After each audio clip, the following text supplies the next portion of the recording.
어느 시골 마을에 칼을 아주 잘 만드는 장인이 있었습니다.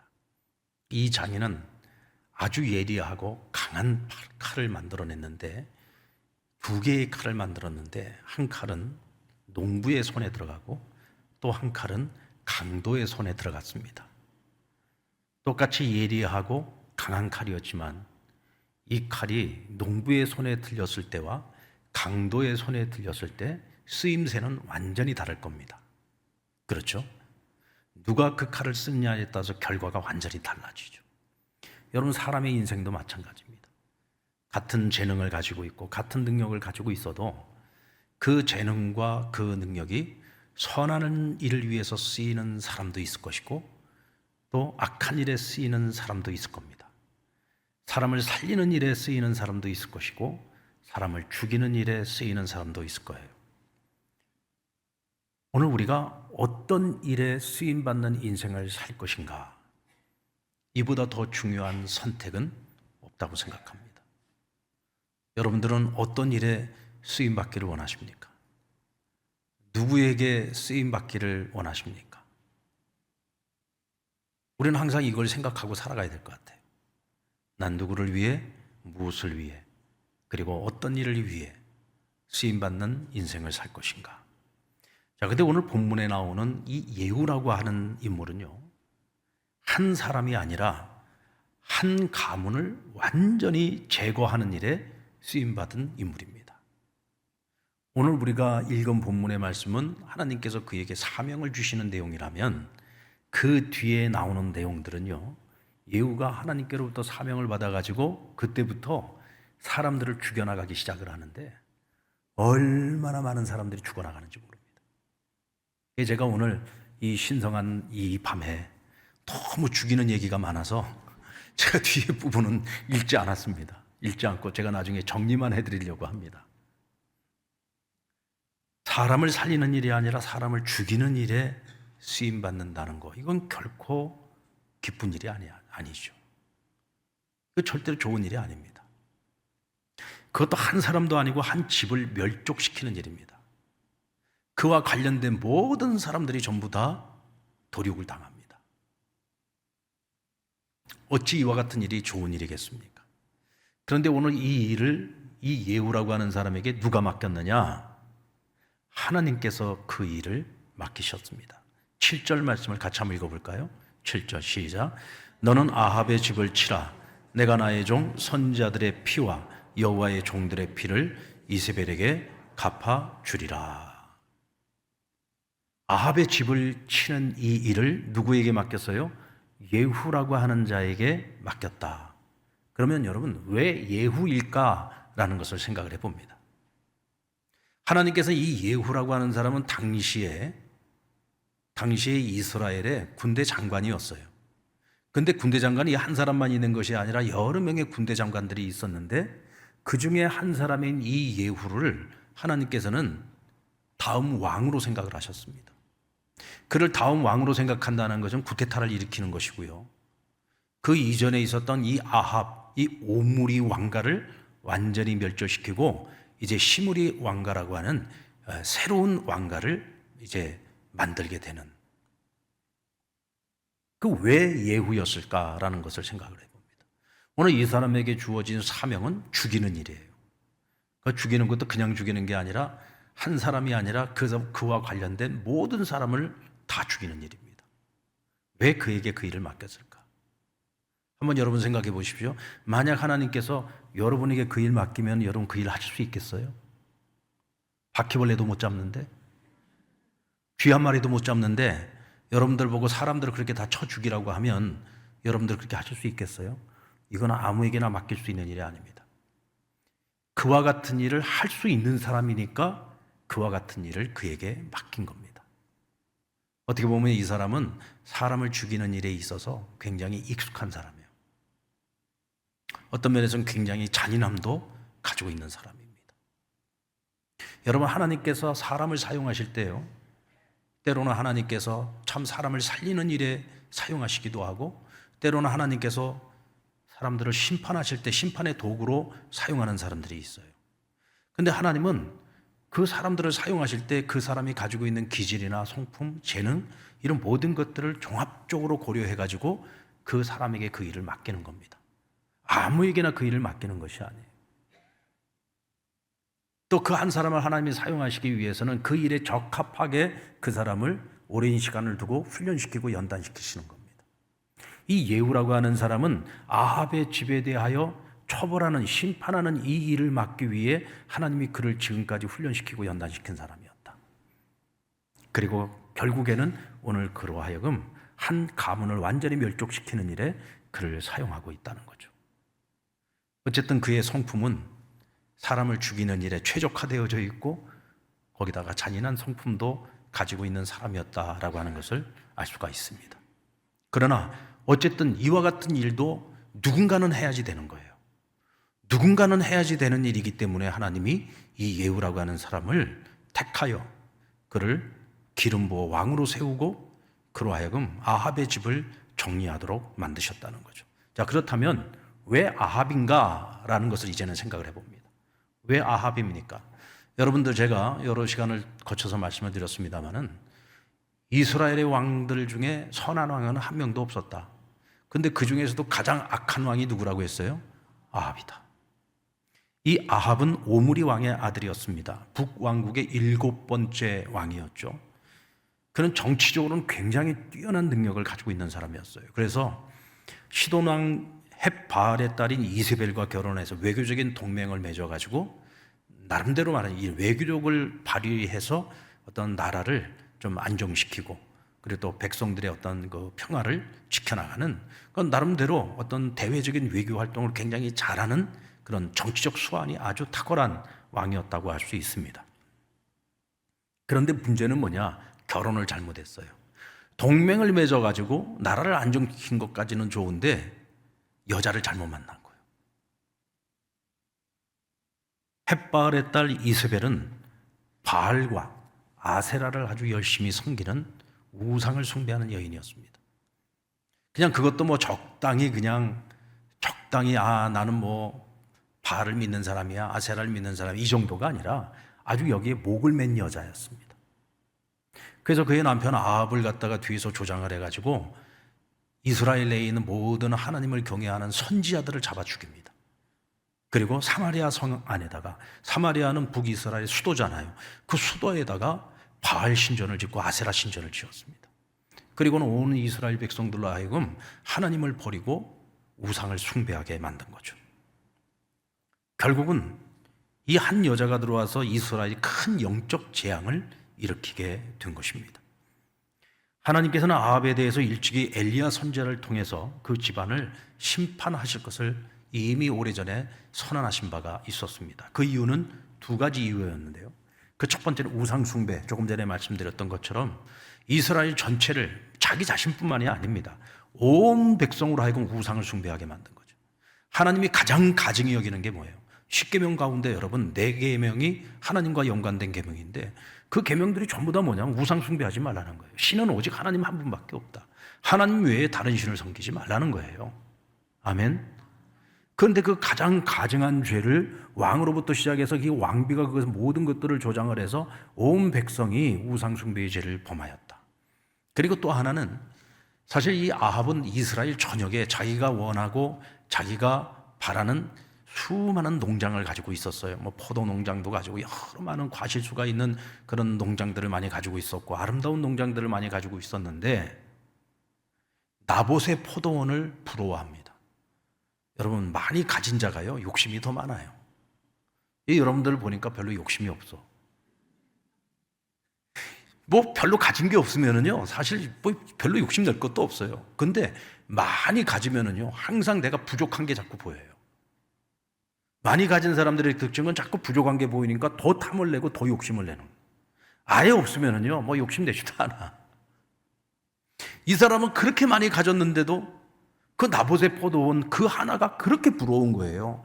이걸 내가 못 가져서 그냥 안절부절이야. 근데 그 모습을 이세벨이 옆에서 보고 있다가 아 여보 당신이 이 나라 왕이야. 아 왕이 갖지 못할 게 뭐가 있어. 그리고는 계략을 꾸며가지고 나봇에게 온갖 죄를 다 뒤집어 씌워서 그를 죽입니다. 그리고 그 나봇의 포도원을 억지로 강탈하게 돼요. 하나님께서 그 모습을 보고 너무나도 분노하십니다. 저런 괘씸한 놈, 아니 욕심이 많아도 유분수지, 그렇게 많은 것을 가지고 있으면서도 그 하나 부족하다고 그 멀쩡한 사람을 갖다 누명을 뒤집어 씌워서 죽이고 그것을 억지로 강탈을 해. 그래서 하나님이 엘리야를 통해서 그 예언을 하신 거예요. 내가 반드시 저 아합에 대하여 그 나봇이 흘린 그 피의 대가를 치르게 할 것이다. 내가 저 아합뿐만 아니라 그의 가문, 그와 관련된 모든 자들을 내가 다 진멸하겠다고 하나님께서 예언하신 바가 있었어요. 그런데 그 예언을 듣고 이 아합이라는 사람이 잠깐 회개를 합니다. 옷을 찢고 금식을 하며 회개를 해요. 근데 또 우리 하나님 또 마음이 약해. 그 회개하는 마음을 보고는 당장이라도 아합을 하나님께서 처단하시려고 했는데 그 심판을 누구 때로 미루느냐? 그 아들의 때로 미룹니다. 그러니까 사실은 아합이 그 자리에서 쳐맞아 죽어야지 되는데 하나님께서 그 심판을 뒤로 미루셨다는 거예요. 누가? 아들이 당하는 거예요, 아들이. 저 같으면요, 차라리 제가 죽겠습니다 하겠어요. 여러분 같으면 안 그러겠습니까? 내가 잘못을 저질렀으면 내가 그 심판을 받아야지 왜 그 심판을 내 자식이 받아야 돼요? 근데 만약에 아합이 그때 정말 진실된 회개를 하고 정말 이전의 삶을 버리고 새로운 삶을 시작했다면 우리 하나님은 용서하신 하나님이시잖아요. 긍휼의 하나님이시잖아요. 자비의 하나님이시잖아요. 그렇다면 여러분, 하나님이 마음을 바꾸실 수도 있잖아요. 생각을 바꿀 수도 있잖아요. 아합의 운명이 달라질 수도 있는 거죠. 근데 여러분, 사람은 쉽게 변하지 않습니다. 이게 문제인 거죠. 당장에는 무섭고 두려워서 회개하는 듯 했지만 딱 여기까지만이에요. 딱 여기까지만. 여러분, 우리도 그럴 때가 많지 않습니까? 딱 여기까지만. 내가 정말 갈급하고 힘들고 어려운 일이 있을 때는 하나님께 기도합니다. 하나님 이것만 해결해 주세요. 이것만 해결해 주시면 내가 진짜 제대로 한번 잘 살아보겠습니다. 요래놓고는 문제만 딱 해결되면 딱 여기까지만이에요. 마치 돈을 빌릴 때 마음하고 갚을 때 마음 다른 거하고 똑같은 거예요. 빌릴 때는 내가 아쉬우니까 좀 빌려달라고 그냥 빌려만 주면 내가 반드시 기한 내에 내가 갚겠노라고 그렇게 그냥 세치어를 가지고 열심히 얘기를 하고 살살살살 빌다가도 막상 딱 돈 빌려가지고 문제 해결하고 나면은 나중에 돈 갚을 때는요, 내가 빌린 돈 갚는 건데도 이거 꽁돈 주는 것 같아. 억울해. 그러니까 제때 못 줘. 아닙니까? 사람 마음이라는 게 그렇다니까요. 회개할 때는요, 정말 내가 이제는 새로운 인생을 살아갈 것처럼 그렇게 하나님 앞에 용서를 구했다가 딱 거기까지만. 그리고는 이전보다도 더 악한 길을 걸어갑니다. 희망이 없는 거죠. 차라리 자신이 벌을 받는 것이 더 나을 뻔한 재앙과 저주가 그 자식과 그 가문에 임하게 됩니다. 참으로 한 사람의 운명으로 본다면 절대로 우리가 본받지 말아야 될 사람이고 어떻게 보면 세상에서 가장 비참한 최후를 맞이한 사람이라고 할 수 있습니다. 자, 바로 그 아들대로 미루었던 하나님의 심판이 오늘 아합의 아들 요람에 가서, 여러분 이 요람의 이름, 또 다른 이름이 뭐라 그랬어요? 여호람이라고 했죠. 지난 시간에 우리가 배웠던 것처럼 당시의 북이스라엘의 왕 이 여호람과 똑같은 이름을 가진 유다의 왕도 여호람이었다. 두 사람의 이름이 똑같아요. 근데 두 사람 다 악한 길을 걸어가다가 두 사람 다 비극적인 최후를 맞이하게 되는 거죠. 사건의 전말을 제가 말씀드리겠습니다. 자, 엘리사가 하루는 선지자의 제자 중에 하나를 불렀습니다. 너는 허리를 동이고 기름병을 손에 가지고 길르앗 라못으로 가라. 왜 길르앗 라못으로 갔느냐? 당시에 이스라엘은 누구와 전쟁을 하고 있었어요? 아람과 전쟁을 하고 있었습니다. 근데 아람과 전쟁을 벌이고 있는 곳이 어디였느냐면 바로 이 길르앗 라못이에요. 그래서 이곳에는 당시의 군대 장관들 그리고 왕의 신하들이 이곳에 다 모여 있었습니다. 여기에 누구도 있었어요? 예후도 있었어요. 그런데 이 자리에 마침 누가 없었느냐? 왕이 없었어요, 왕이. 왜? 이 길르앗 라못 전투에서 그가 부상을 입게 됩니다. 그래서 이 부상을 치료하기 위해서 이스라엘로 잠시 자리를 옮겨 있었어요. 그 사이에 이제 이 청년을 그곳에 보내게 된 겁니다. 그리고 너는 그곳에 가서 님시야 손자 여호사밧의 아들 예후를 찾아라.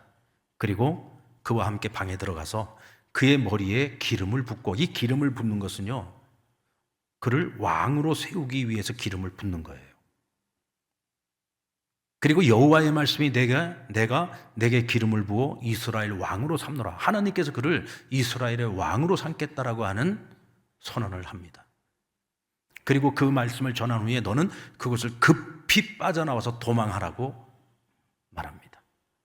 자, 그래서 선지자의 제자인 이 청년은 엘리사가 시키는 그대로 합니다. 마침 길랏라못은 아람 왕 하사엘과의 전쟁을 이루느라 모든 장군과 그 신하들이 함께 모여 있었고 그곳에 예후도 있었죠. 그때 선지자의 제자가 가서 하나님이 예후를 이스라엘 왕으로 세우시겠다고 하는 그 뜻을 전하게 됩니다. 근데 여러분, 사람들이 전부 궁금한 거예요.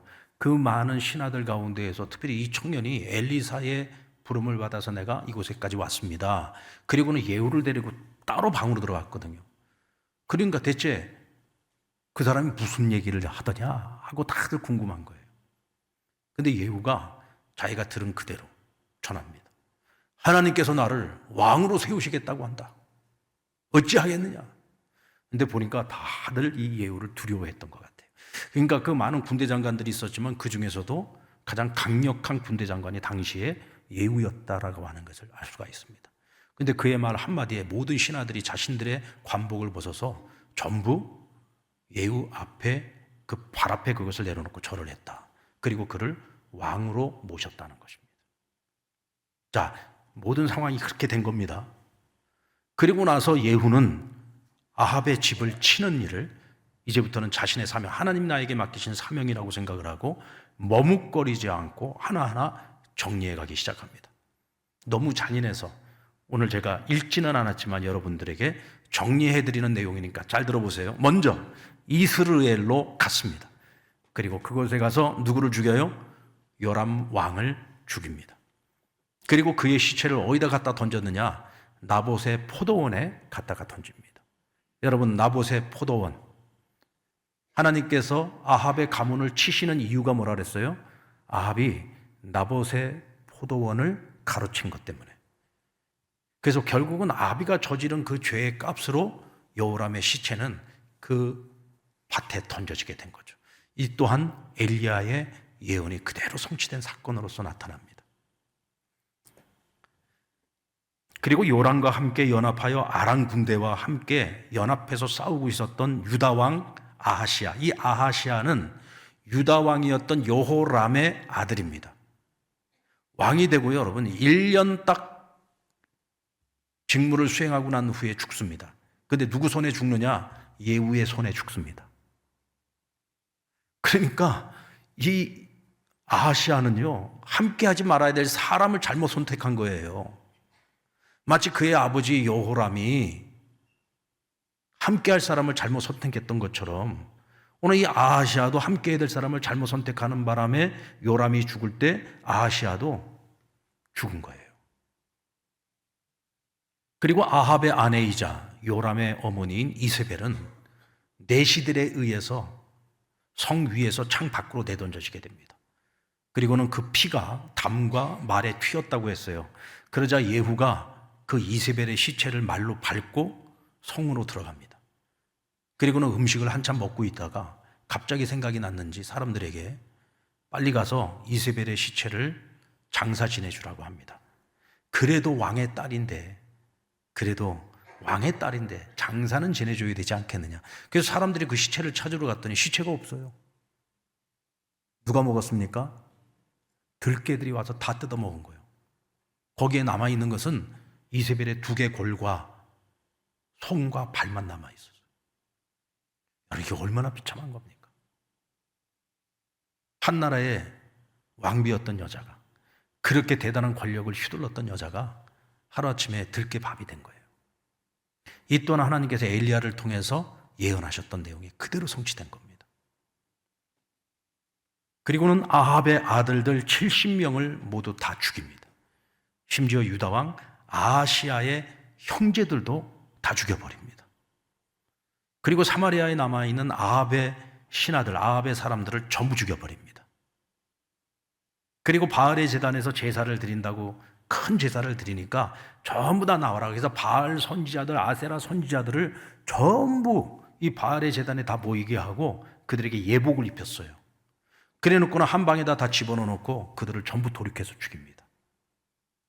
그렇게 해서 이 이스라엘 땅에 우상 숭배를 완전히 다 정리해버린 거예요. 자, 여기까지 보면 야, 진짜 여러분들 우리가 지금 제가 이렇게 간단하게 설명을 해서 그렇지 한번 생각을 해보세요. 그 짧은 시간 동안 정말 이스라엘 땅에 엄청난 피바람이 불어온 겁니다. 얼마나 많은 사람들이 죽었겠어요. 그 왜 이 아합이라고 하는 사람, 그와 함께 했던 모든 사람들이 이와 같은 심판을 받은 걸까? 다른 거 아닙니다. 그들이 저지른 악행 때문이었습니다. 하나님께서는 그 악행에 대하여 반드시 심판하겠다고 말씀하셨고 하나님은 하신다면 하시는 분입니다. 어쩌면 아합은요, 그때 하나님께서 자신에게 대해서 심판을 예고하셨을 때 하나님께서 한 번 용서하심으로 자기는 이제 다 괜찮을 거라고 생각을 했을 거예요. 그러나 여러분, 하나님은 하신다면 하시는 분입니다. 절대로 우리가 설마라고 하는 생각을 해서는 안 됩니다. 지금 현재가 아무리 형통하다고 할지라도 지금 내가 심은 것은 반드시 당대가 아니면 후대에 가서라도 반드시 악의 열매를 맺게 된다는 것을 오늘 이 아합 가문의 사건을 보면서 우리가 배울 수 있는 교훈입니다. 어떤 경우에도 우리는 좋은 것을 심어야 됩니다. 아멘. 지난주에 여러분 주일 설교 시간에도 우리가 함께 나눴습니다마는 정말 좋은 걸 심어야 돼요. 지금 내가 심는 것은 당대로 끝나지 않는다니까요. 우리가 그래서 좋은 전통을 좋은 신앙을 심어줘야 되고 좋은 습관을 심어줘야 돼요. 우리 자녀들, 우리 후손들이 그와 같은 좋은 전통과 좋은 습관과 좋은 신앙을 물려받았을 때 그들이 좋은 열매를 먹을 수가 있는 거예요. 그리고 우리가 하나님 앞에서 쓰임을 받을 때 여러분은 어떤 모습으로 쓰임받기를 원하십니까? 어떤 모습으로 쓰임받기를 원하십니까? 우리가 살리는 일에 쓰임받아야 되지 않겠어요? 죽이는 일 말고 살리는 일에 쓰임받아야 될 거 아닙니까? 우리로 인해서 누군가가 행복해져야죠. 우리 때문에 누군가가 불행해지는 일에 우리가 쓰임받으면 안 되지 않습니까? 우리는 그런 소원을 가지고 하나님 앞에 기도하셔야 됩니다. 그러기 위해서는 우리가 정말 좋은 성품을 갖기 위해서 노력해야 돼요. 좋은 성품을 심어야 됩니다. 우리가 좋은 성품을 가지고 있을 때 하나님께서는 우리의 그 좋은 성품을 사용하셔서 사람을 살리고 사람들을 행복하게 하고 사람들을 기쁘게 하는 일에 하나님이 우리를 존귀하게 사용해 주실 것입니다. 아멘. 우리 모두가 다 그런 존재로 쓰임받기를 주의 이름으로 축원합니다. 자, 오늘 예후는 하나님의 부르심에 즉각적으로 순종했어요. 어쨌든 이 사람의 성품이라든지 또 이 사람의 쓰임새라든지 그런 건 일단 접어두고 먼저 오늘 그가 하나님 앞에서 하나님이 맡기신 그 사명에 대하여 그가 보여준 그 태도만 본다면 또 한편으로 우리가 배울 점이 있어요. 이 사람은 즉각적으로 순종했어요. 생각하고 미루는 것이 없습니다. 그러나 여러분, 그가 해야 하는 그 일은 결코 만만한 일은 아니었습니다. 왜냐하면 하나님이 나를 기름으로 왕으로 세우신다고 할지라도 왕의 신하들이 그것을 받아들이지 않으면 그 일을 할 수가 없잖아요. 어쨌든 그것은 자기 자신에게 엄청난 모험인 겁니다. 엄청난 도전인 거죠. 그러나 하나님이 이 일을 계획하셨고 하나님 나에게 이 일을 맡기셨다라고 하는 믿음을 가지고 확신을 가지고 있었기 때문에 그는 머뭇거리지 않고 이 일을 시행할 수 있었다는 거죠. 예후의 모습은 한편으로는 두려울 만큼 단호했습니다. 그러나 이 단호함은 하나님의 공의와 거룩함을 실현하기 위한 것이었습니다. 그래서 예후는 타협하지 않았습니다. 주변의 시선과 여론에 흔들리지 않았고 오직 하나님의 명령에만 순종했습니다. 비록 그 일이 살리는 일은 아니에요. 죽이는 일입니다. 그러나 그 명령이 하나님의 명령이었기 때문에 순종한 것입니다. 또 한편으로는 아합에 대하여 하나님이 심판하시는 것은 이스라엘 전체를 살리기 위한 것이었다. 이스라엘 전체를 살리기 위해서는 어쩔 수 없이 이 아합의 시대를 정리할 수밖에 없었다는 거죠. 죽이는 일처럼 보이지만 알고 보면 전체를 살리는 일이기 때문에 머뭇거리지 않고 그 사명을 감당했다는 것입니다. 자, 여러분, 우리는요, 하나님이 행하시는 일들을 100%다 이해할 수 있습니까? 없습니까? 우리는 하나님이 하시는 일을 100% 이해할 수가 없어요. 때로는 하나님께서 우리에게 명하실 때 하나님 우리에게 명하시는 것이요, 이해가 안 갈 때가 많습니다. 왜 하나님 나를 보고 이렇게 하라는 거지? 왜 하나님은 나를 이런 상황으로 나를 몰아가시는 거지? 이해가 안 갈 때가 많이 있어요. 여러분, 아브라함을 생각해 보십시오. 100세에 얻은 아들입니다. 주시지나 말지. 100세에 얻은 아들, 이 아들을 얻기까지 얼마나 오랜 시간을 기다렸습니까? 그런데 어느 날 그 아들을 하나님께 번제물로 바치라는 거예요.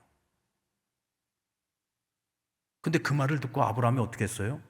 묻지 않았습니다. 따지지 않았습니다. 방금 제가 했던 것처럼, 하나님, 그럴 바는 왜 100세 나에게 그 아들을 주신 겁니까? 아들 주시겠다고 해서 그 오랜 세월을 기다려서 얻은 아들인데 어떻게 이 아들을 달라는 소리를 할 수가 있습니까? 그것도 번제물로 불로 태워서 죽여야 되는데, 너무 끔찍하지 않습니까? 뭐 이런 하나님이 다 있느냐고. 뭐 따질 수도 있잖아요. 여러분들 같으면 아마 100번 따지고도 남을 겁니다. 저도 그럴 것 같아요. 저도. 왜 그러시냐고. 어떻게 하나님 나한테 이러실 수가 있냐고. 내가 어떻게 살아왔는지 당신이 알면서 어떻게 나한테 이렇게까지 하실 수가 있느냐고. 하나님한테 따질 수 있지 않겠습니까? 근데 아브라함 따지지 않아요. 그리고 머뭇거리지 않고 즉시 순종하잖아요. 다음날 새벽부터 일어나가지고 그 먼 길 3일 길을 가서 제사를 드리는 거예요. 3일 길이면 여러분 가는 길에 얼마든지 생각이 바뀔 수도 있잖아요. 근데 끝까지 생각이 바뀌지 않았어요. 하나님 앞에 끝까지 순종하는 겁니다. 그 모리아산에 올라가서 그 아들 눕혀놓고 칼을 들어가지고 하나님께 드리려고 목을 향해서 칼을 내리꽂을 때 하나님께서 말씀한, 아브라함아, 그 아이에게 손대지 마라. 내가 저 아이를 대신할 예물을 준비했다. 이게 여호와 일의 사건이잖아요. 여러분, 이게 순종이거든요. 이해가 되어서 하는 건 그건 순종이 아니에요. 이해가 안 되지만 순종해야 되는 겁니다. 때로는 그 일이 내가 원하는 일일 수도 있고 원하지 않는 일일 수도 있어요. 여러분, 예우라고 해서 이 사람이 아무리 뭐 성품이 잔인하고 뭐 어떻게 하다 할지라도 사람들을 이렇게 많이 죽여야 되는 일인데 이게 무슨 기쁨이 있겠습니까? 그렇잖아요. 그럼에도 불구하고 그가 순종했던 건 딴 게 아니에요. 하나님이 명령하시기 때문에 그 명령에 대하여 순종하는 거예요. 때로는 그 이유를 100% 알 수는 없어요. 그럼에도 불구하고 순종하는 겁니다. 여러분, 가나안 정복 전쟁을 보십시오. 이스라엘 백성들이 가나안 땅에 들어 가나안 정복 전쟁을 할 때 그 땅에 있는 이 가나안 백성들을 갖다 그 땅에서 내쫓습니다. 그 땅에서 내쫓고 또 전쟁을 통해서 그들을 결국은 이 전쟁을 통해서 어떻게 해요? 심지어는 남녀노소 할 것 없이 다 죽이게 하잖아요. 그래서 어떤 분들은요, 신앙생활한 지 얼마 안 되신 분들은 구약 성경을 읽다가 이런 내용들을 보고서요, 야, 하나님은 사랑의 하나님, 자비로우신 하나님, 은혜로우신 하나님, 늘 우리는 하나님 그런 하나님인 줄 알았는데 뭔 하나님이 이렇게 잔인하냐, 뭐 애들까지 이렇게 다 죽이라고 하냐. 그래가지고 그거 상처받아가지고요 교회 떠났던 분 계세요. 근데 그분이 다시 돌아왔어요. 교회를 떠났다가 성경을 읽다 보니까, 한참을 읽다 보니까 왜 하나님이 그랬는지를 알겠더라는 거예요.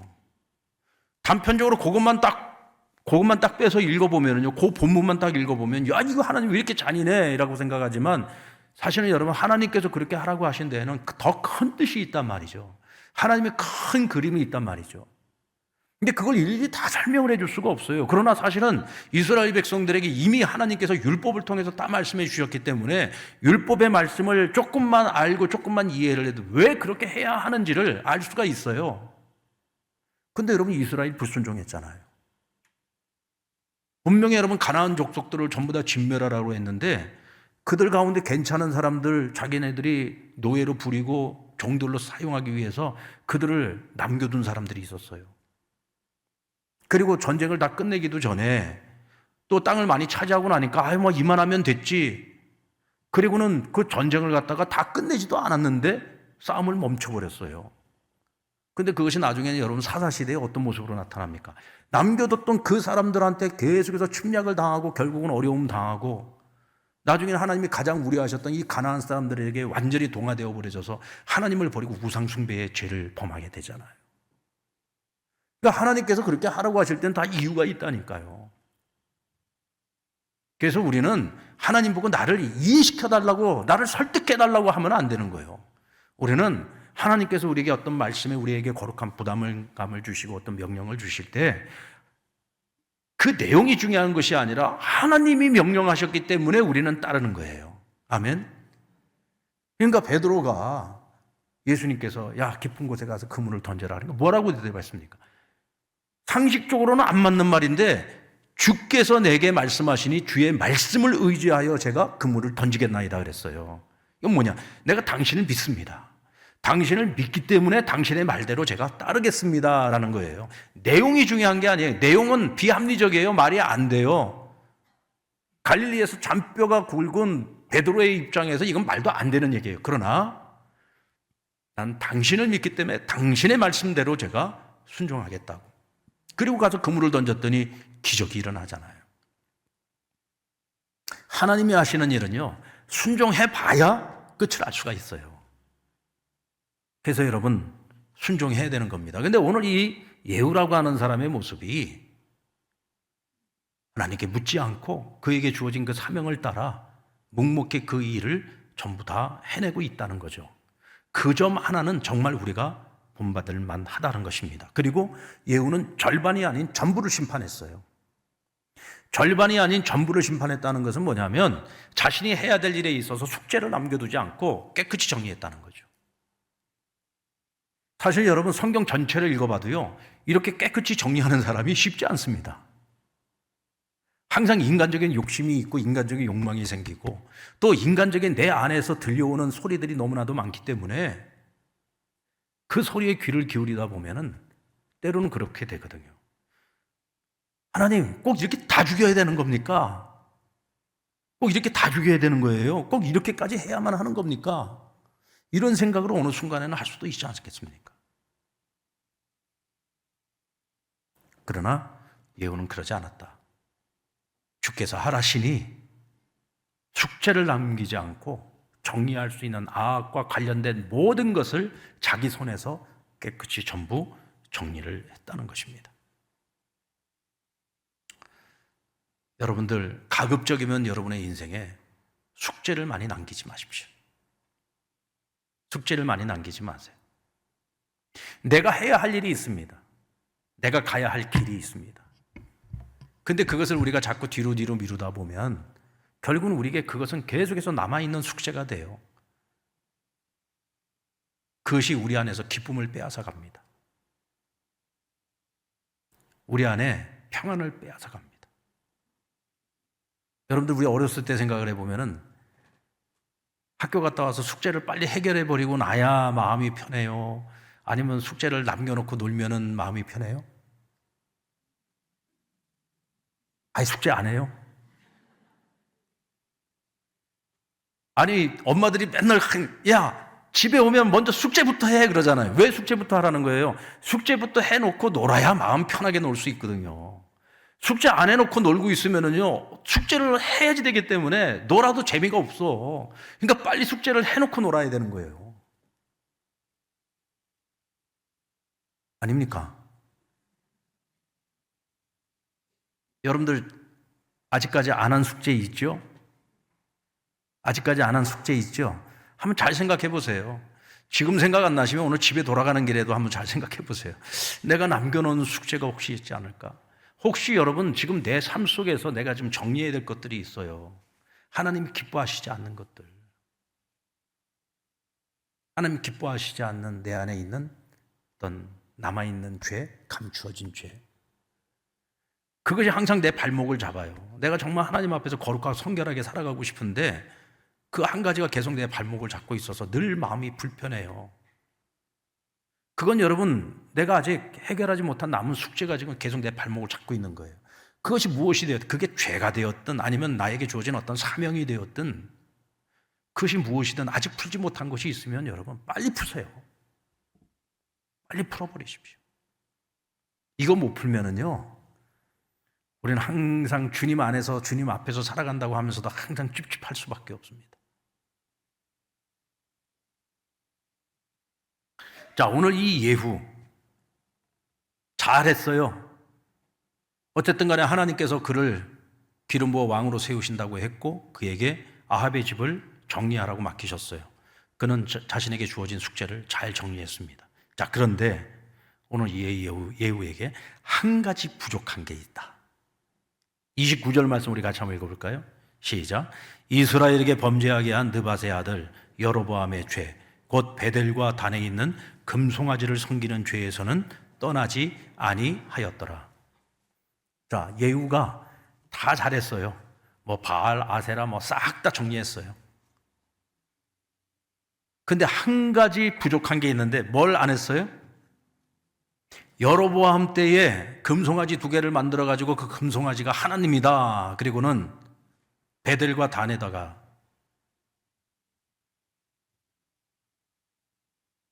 그곳에 성소를 만들어 놓고 그곳에 금송아지를 갖다 놓고 이게 하나님이니까 너희들 절기를 지키기 위해서 예루살렘까지 갈 필요 없다. 너희는 그곳에 가서 우리의 하나님 앞에 가서 제사 드리면 된다. 한마디로 하나님을 갖다가 금송아지로 둔갑시킨 거예요. 근데 여러분, 여로보암이 왜 그와 같은 죄를 저질렀습니까? 제가 전에 설명드렸었죠. 왜 그랬어요? 하나님께서는 이스라엘 남자들에게 절기를 지키기 위해서는 반드시 어디로 가라? 예루살렘에 있는 하나님의 성전에 가서 반드시 우리의 몸을 보여드려야 된다 그랬어요. 그리고 그곳에 가서 절기를 지켜야 되는 거예요. 이게 하나님의 법이에요. 그래서 초창기에는 남과 북으로 갈라진 이스라엘이 이쪽 북쪽 이스라엘 백성들도 절기를 지키기 위해서는 예루살렘으로 갔단 말이에요. 근데 예루살렘까지 가려다 보니까 거리가 멀어. 그러니까 백성들도 굉장히 불편한 게 많았어. 그런데 그 심리를 이용한 거죠. 이 왕의 입장에서 보니까 이게 자기 백성들이 자꾸 유다 왕국으로 가는 거야. 절기를 지키기 위해서. 무엇 때문에 그래요? 예루살렘 성전 때문에 그런 거예요. 근데 자꾸 그곳을 가서 왕래를 하다 보면 이 백성들의 마음이 유다 왕에게 빼앗기지 않을까, 이게 걱정이 되는 거야.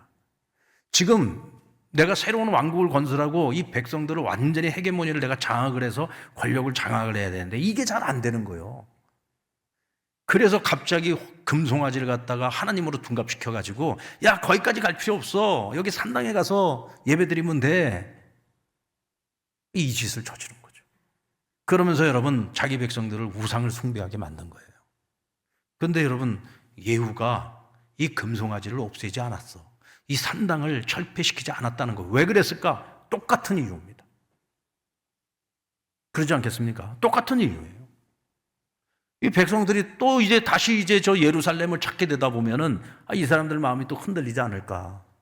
내가 이제 새로운 왕조를 시작을 하는데 이 백성들을 갖다 그 마음을 사로잡고 나의 권력 기반을 확실하게 다지기 위해서는 이건 확실히 정리해야 되겠다. 그러면서 여로보암이 딴 건 몰라도 그가 나는 잘했다. 그리고는 산당을 그냥 놔둔 거예요. 근데 하나님이 그것을 가증히 여기십니다. 여러분, 남겨진 숙제를 해결하지 못하잖아요. 남겨진 죄를 해결하지 못하잖아요. 결국은 그것이 발목을 잡는다니까요. 그래서 결국은 예후도 하나님이 기뻐하시는 그 길을 가지 못합니다. 그럼에도 불구하고 하나님께서는 그가 하나님께서 맡기신 그 사명을 완수했다는 이유 때문에 그에게 그 후손이 4대까지 이스라엘의 왕으로 있을 것을 약속해 주십니다. 왜 4대까지만이에요? 왕이 됐으면 계속 가야지 왜 4대까지만 왕 노릇을 한다는 거예요? 바로 이 남겨진 숙제 때문에 그렇습니다. 너가 100가지를 잘했다고 할지라도 이 한 가지 잘못한 것 때문에 너가 지금까지 행한 모든 것들을 다 잃어버리게 될 거야. 그게 여러분 딱 4대까지만 하나님께서 축복을 약속해 주신 겁니다. 그리고 4대가 지나면 또 다른 반역을 통해서 왕조가 또 바뀌게 되죠. 그래서 이스라엘은 여러분 왕조가 계속 바뀌는 거예요. 여러분, 우리 안에 혹시 남겨진 가증한 죄가 있지는 않습니까? 이 정도쯤은 괜찮지 않을까 하고 우리가 적당히 타협하면서 우리 안에 남겨둔 어떤 죄가 있지는 않습니까? 그렇다면 우리가 더 이상 미룰 것 없이 빨리 정리하는 것이 좋습니다. 그래야 우리가 신앙생활을 하는 것이요, 늘 기쁠 수 있어요. 하나님 앞으로 나아가는 것이 항상 기쁠 수가 있습니다. 하나님 앞에 예배를 하러 나올 때도 더 기쁜 마음으로 나올 수가 있어요. 저는 오늘 이 밤에 오늘 아합의 가문이 멸문지화를 당하고 하나님의 심판을 받는 모습을 보고, 또 예후가 그 사명을 감당했지만 남겨진 그의 그 죄 문제를 해결하지 못해서 4대까지밖에 그 왕위를 계승하지 못하는 오늘 이와 같은 모습들을 보면서 우리는 다시 한번 우리에게 남은 숙제가 무엇일까를 생각을 해보면서, 또 오늘 우리는 하나님 앞에 어떤 쓰임새로 사용되어지는 것이 선한 일일까? 만약 우리가 하나님 앞에서 정말 선한 모습으로 쓰임받기를 원한다면 오늘 우리는 내 안에 무엇을 심어야 될까? 오늘 내 삶에 무엇을 심고 내 성품에 무엇을 심고 오늘 우리는 우리 다음 세대들에게 무엇을 심어서 물려줘야 될까? 이런 것들을 우리가 종합적으로 함께 고민해보고 또 우리의 삶에 적용했으면 좋겠습니다. 아멘.